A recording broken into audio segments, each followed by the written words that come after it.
మీరు చూడాలనుకున్నదే మీరు చూస్తున్నది SV99 న్యూస్. ఇందిరమ్మ ఇండ్లు మహబూబ్ నగర్ టౌన్లో 1400 ప్రొసీడింగ్స్ ఇవ్వడం జరిగింది. వాళ్ళందరూ కూడా కట్టుకుంటా ఉన్నారు.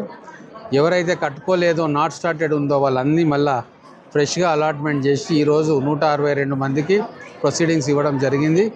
ఇవి అయిపోయిన తర్వాత మళ్ళీ ఇమ్మీడియట్గా ఒక 15-20 డేస్లోనే మళ్ళీ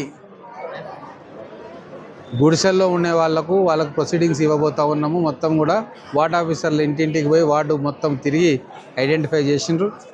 మొత్తం మళ్ళీ మహబూబ్ నగర్ పట్టణానికి 700 ఇండ్లు మళ్ళీ శాంక్షన్ చేస్తూ ఉన్నాం. రాబోయే సంవత్సరంలో ఈ సంవత్సర కాలంలో 1000 ఇండ్లు మనం ప్రొసీడింగ్స్ ఇస్తూ ఉన్నాం. ఇవి అయిపోయిన తర్వాత అందరూ కట్టుకున్న తర్వాత మళ్ళీ వచ్చే సంవత్సరం మళ్ళీ ఇంకొన్ని ఇండ్లు మేము ఇవ్వడానికి సిద్ధమవుతూ ఉన్నాం. ఇట్లా గతంలో కంటే భిన్నంగా ఇప్పటికీ దాదాపుగా 7 లక్షల ఇండ్లు ప్రొసీడింగ్స్ ఇవ్వడం వాళ్ళందరూ కట్టుకోవడం జరుగుతూ ఉంది తెలంగాణ రాష్ట్రంలో. అదే బీఆర్ఎస్ ప్రభుత్వంలో వాళ్ళు 10 ఏళ్ల కాలంలో కేవలం 60,000 ఇండ్లను మాత్రమే ఇచ్చింది. మేము కాంగ్రెస్ ప్రభుత్వం ఈ 3 సంవత్సరాల కాలంలో 7 లక్షల ఇండ్లను మేము ఇవ్వబోతూ ఉన్నాము. మ్యాక్సిమం 5 లక్షలు ఆల్రెడీ ఇచ్చేసాము. ఇంకా 2 లక్షలు కూడా ఇవ్వబోతూ ఉన్నాం.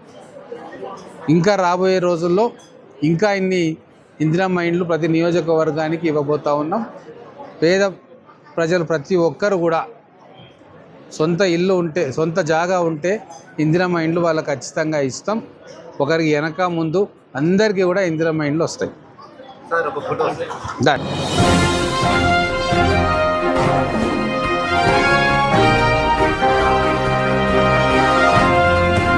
మీరు చూడాలనుకున్నదే మీరు చూస్తున్నది SV99 న్యూస్.